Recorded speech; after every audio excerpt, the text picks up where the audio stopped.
Everyone has an opinion about Canadian federal politics.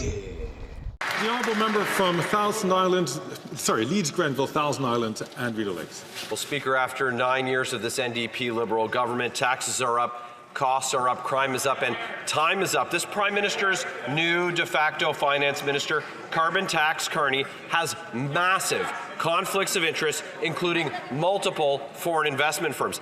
Canadians don't know how much he personally stands to profit from the advice that he's giving to the Prime Minister. It's more blatant corruption from this NDP Liberal government. So will the Prime Minister simply have Carbon Tax Carney sworn in as a public office holder so that the full extent of Canada's disclosure laws apply to him too? So that pretty much tees it up, like what this video is going to be about. We're going to have MP Mike Barrett, an MP from Ontario, making his arguments now in committee. He's putting forward a motion. But then afterwards, we've got one of our favorite villains to watch, Iqra Khalid, filibustering, stalling, delaying. She is ridiculous, guys. It's entertaining to watch in a way, like, I can't believe this Iqra Khalid. She's something else to watch, guys. Like, the self-unawareness is ridiculous. Let's take a peek. Let's get into it. These committee videos are always interesting. Let's take a look. Mike Barrett, then Iqra Khalid. That being said, I'm going to start with Mr. Barrett. I'm going to go to Ms. Khalid, and then I'm going to go to Mr. Cooper. Mr. Barrett, go ahead. We are in committee business. Thank you, Chair. Given that the Prime Minister has appointed Mark Carney as Chair of the Liberal Party Task Force on Economic Growth, and this position shields Mark Carney from Canada's public disclosure and conflict of interest laws, as he is not deemed a public office holder, and Canadians have a right to know about the financial and corporate interests of individuals shaping economic policy that impacts their everyday lives. The committee called Mark Carney to testify for 3 hours within 14 days of this motion being adopted. I'm going to accept that motion as being in order. Do you want to speak to it? If I could, Chair. Go ahead. Yeah, so we have a conflict of interest regime in this country that is that was set up so that Canadians knew that whatever interests an individual who is a designated public office holder had, they know what those interests were. And then conflict of interest screens should be set up, or divestitures can be taken. But in the case of Mark Carbon Tax Carney, we don't know. We don't have the full picture of what his holdings are, what his financial interests are. So he's making, he's advising the Prime Minister. And I understand he's going to be holding cross-country pre-budget consultations, and he's been hired by the Liberal Party. And the only reason that that can be inferred from this is to avoid the conflict of interest regime. And even this past week, we had an announcement from the government, $2.14 billion in a loan to a company called Telesat, just days after Mr. Carney's given this new job advising the Prime Minister. And Mr. Carney is a personal friend of the head of that company and has a financial interest in it. So again, this is information that Canadians need to know. While we have advocated, I have advocated for the government to bring Mr. Carney, have him sworn in as a public office holder, have him subjected to the Conflict of Interest Act, so Canadians know. Like, look, I wouldn't pick Mr. Carney to advise me, but that's a choice that they've made. They're the government. That's their purview. But the manner in which this is being done appears to be done in such a way to subvert the conflict of interest regime. There are specific provisions in the Act with respect to ministerial advisors. And how do we know? How do we know what the framework is for Mr. Carney's employment, his interactions with ministers, his interactions with the Prime Minister versus his interactions with the Prime Minister, who is also the leader of the Liberal Party of Canada. So it's about transparency, it's about clarity, so we can get some there is some information that we have through publicly open source about the interests of Mr. Carney, but we need the full picture. So it's important for Canadians to get a good understanding of that. The best way to do it would be to have a conversation with Mr. Carney. Sure. Ms. Khalid, go ahead, please, on the motion as proposed by Mr. Barrett. Thank you very much, Chair. And I love to see a motion presented to Elon Musk on Twitter before it's presented to our committees. I think it's a wonderful way to conduct democracy. It's a weird way, to be quite frank, to conduct democracy here. And you know, speaking of weird, we've had a very, very weird summer with Pierre Poilievre and his Conservatives. It's quite strange. I'm so sorry, Mr. Green. I can't hear myself over what you're saying. Ms. Khalid has the floor. Please go ahead, Ms. Khalid. You can J.D. Vance them. Don't J.D. Vance me. I don't want things to get weird, Mr. Chair. I apologize. Go ahead, Ms. Khalid. Let's have some decorum, please, and whoever has the floor is the one that's going to be speaking. Ms. Khalid, go ahead. I'll just wait for everybody to chime down, Chair, if that's okay. There's going to be side conversations. Members are going to be talking amongst each other. I'm just going to ask if it does get loud, just step back a little bit, if you don't mind, please. Go ahead, Ms. Khalid. Thanks very much, Chair. I mean, it's not, this kind of behavior is not unprecedented. We've seen it before. We've seen a lot of distraction. And I think that...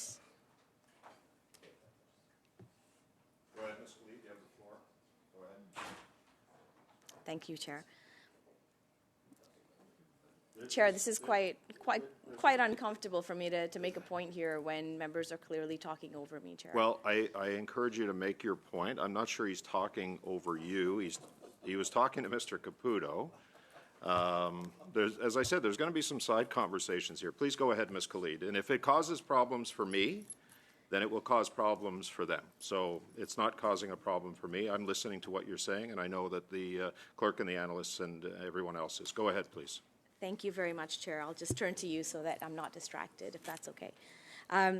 So we saw over the summer, Pierre Poilievre had to remove an advertisement because it contained stock footage of Russian fighter jets doing a training mission in Canadian skies, Serbian school children, and homes being built in Slovenia.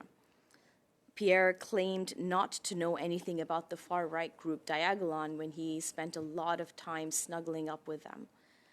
And he was photographed with them and some of its members in the spring, and he had previously denounced them for comments made by their founder about his wife a couple of years ago.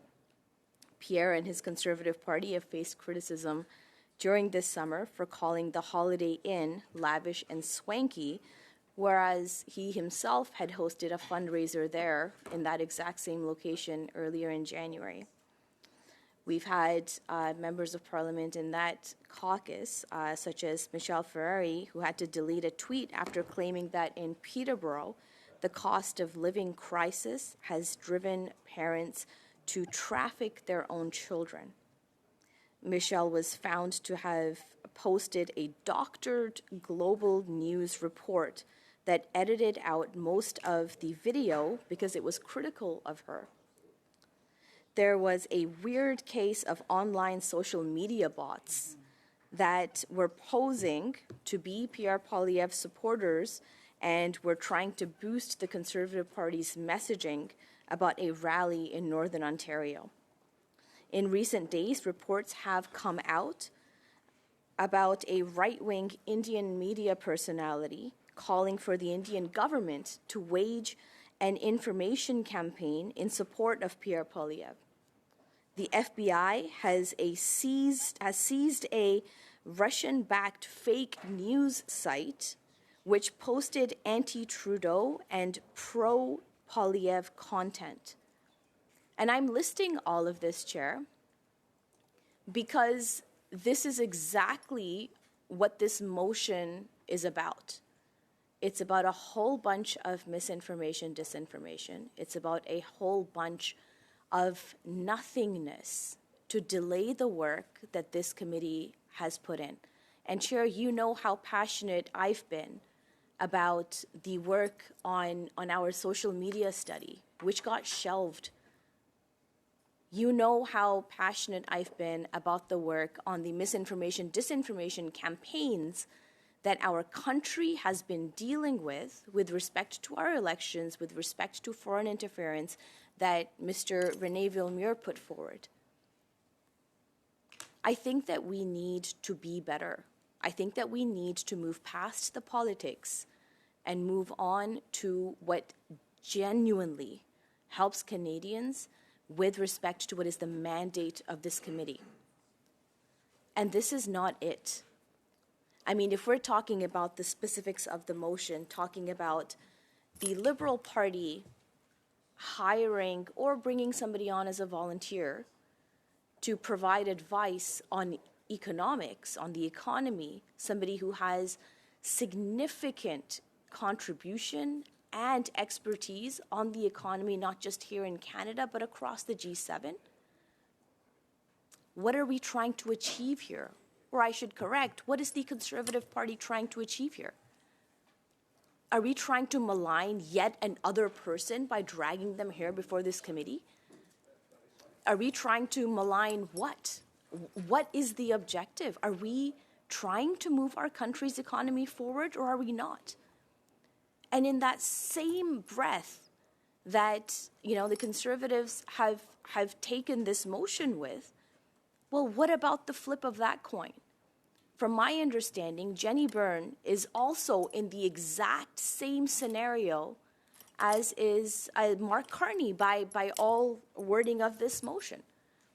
So why is she not part of this motion, unless this motion is presented to be a partisan hack on what we are trying to make sure as a collective between all parties to make sure that our country is thriving, to make sure that our country is progressing.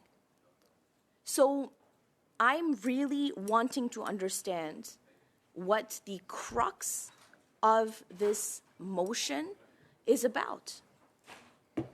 Is it to, one by one, malign and shame anyone who has contact with the Liberal Party, regardless of their expertise, regardless of their aptitude, regardless of their experience and wealth of knowledge that they can bring to make our country better? Or is it just basically conservative hack politics? And I think, Chair, that we can do a little bit better than that. And I would, you know, in the interest of being nonpartisan and really exploring what this motion is trying to do, then want to bring in the flip side of that coin and say, hey, why don't we bring in Jenny Byrne as well? If we want to bring in Mark Carney, sure, you guys have your day. He knows how to handle himself, I'm sure. I am not speaking for him, and I don't think any of our members are on this committee. He can speak very well for himself, given his track record over his entire career for being the expert that he is. But let's even out the score. Let's say that if there's somebody brought in by a political party who is brought in to give expert advice on an issue, then let's talk about Jenny Byrne and her expert advice on grocery prices and why the Conservatives feel that it is necessary to talk out of both sides of their mouth when it comes to grocery prices.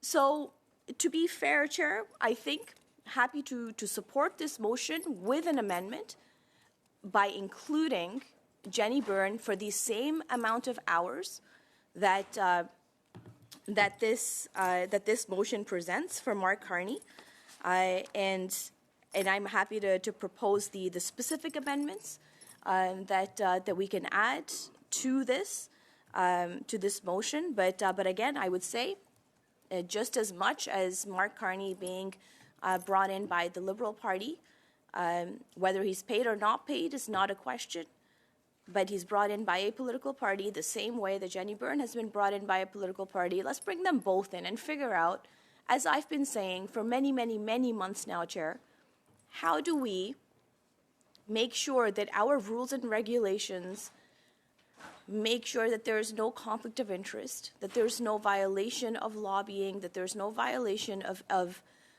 that public trust that we really should be holding a lot dear to our hearts. How do we ensure that we are talking about policy and not people? So let's broaden the horizon here. Let's talk about, on both sides of the coin here, let's bring in these people who have been appointed with whatever expertise they have, with the exact same time that the Conservatives are proposing, and let's have it out. I'll leave it there, Chair. Everyone has an opinion about Canadian federal politics. Oh, yeah. So, gang, I don't really know what to say about what we just watched. Iqra Khalid is ridiculous. Mike Barrett has a valid point. His concerns that he's raising about Mark Carney seem to make sense, but instead of dealing with that issue, Iqra Khalid distracts, divides, delays, filibusters. She's a piece of work, man. Like, the problem child indeed.